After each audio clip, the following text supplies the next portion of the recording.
2 ತಿಂಗಳ ಒಳಗಡೆನೇ ನವವಿವಾಹಿತೆ ಆತ್ಮಹತ್ಯೆ ಮಾಡಿಕೊಂಡಿರೋದು, ಹನಿಮೂನ್ನಿಂದ ಅರ್ಧಕ್ಕೆ ಬಂದಿರೋದು. ಏನಕ್ಕೆ ಬಂದಳಪ್ಪ ಅಂತ ಹೇಳಿದ್ರೆ ಸೂಸೈಡ್ ಮಾಡ್ಕೊಳ್ಳಿಕ್ಕೆ ಅಂತ ಆಯ್ತಿತ್ತು. ಬೆಂಗಳೂರಿನ ವಿದ್ಯಾರಣ್ಯಪುರದ ಗಾನವಿ ಆತ್ಮಹತ್ಯೆ ಮಾಡಿಕೊಂಡಿರೋದು. ಜಗಳದ ಹಿನ್ನೆಲೆಯಲ್ಲಿ ತವರಿಗೆ ಕರ್ಕೊಂಡು ಹೋಗಿದ್ದರು ಕುಟುಂಬಸ್ಥರು. ಮನೆಯಲ್ಲಿ ಇದ್ದಕ್ಕಿದ್ದಂತೆಯೇ ನೇಣಿಗೆ ಶರಣಾಗ್ತಾ ಇದ್ದಿದ್ದು ಗಾನವಿ. ವೇಳೆ ಮನೆಯವರು ಯಾವಾಗ ನೋಡಲಿ ನೇಣು ಹಾಕೊಳ್ಳೋಕೆ ಹೋಗ್ಬಿಡೋದು. ಗಾನವಿ ಏನು ಎತ್ತ ಗೊತ್ತಿಲ್ಲ, ಏನು ಹೇಳಿದ್ರು ಹೋಗೋದು, ನೇಣು ಹಾಕೋತೀನಿ ಅಂತ ಹೋಗೋದು. ಇದೇ ವೇಳೆ ಮನೆಯವರು ಅನೇಕ ಬಾರಿ ನೋಡಿ ಗಾನವಿಯನ್ನು ರಕ್ಷಣೆ ಮಾಡಿದರು. ಕಳೆದ 2 ದಿನಗಳ ಹಿಂದೆ ಚಿಕಿತ್ಸೆಯನ್ನು ಕೂಡ ಗಾನವಿ ತಗೊಳ್ತಾ ಇದ್ದದ್ದು.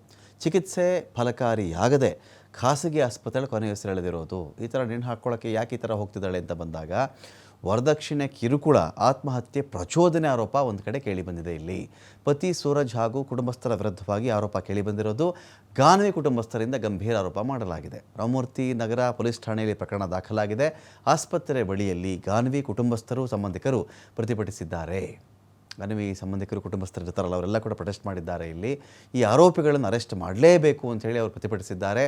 ಪತಿ ಸೂರಜ್, ಅಣ್ಣ ಸಂಜಯ್, ತಾಯಿ ಜಯಂತಿ ಬಂಧನ ಆಗಬೇಕು ಅಂತ ಆಗ್ರಹ ಮಾಡಿರೋದು.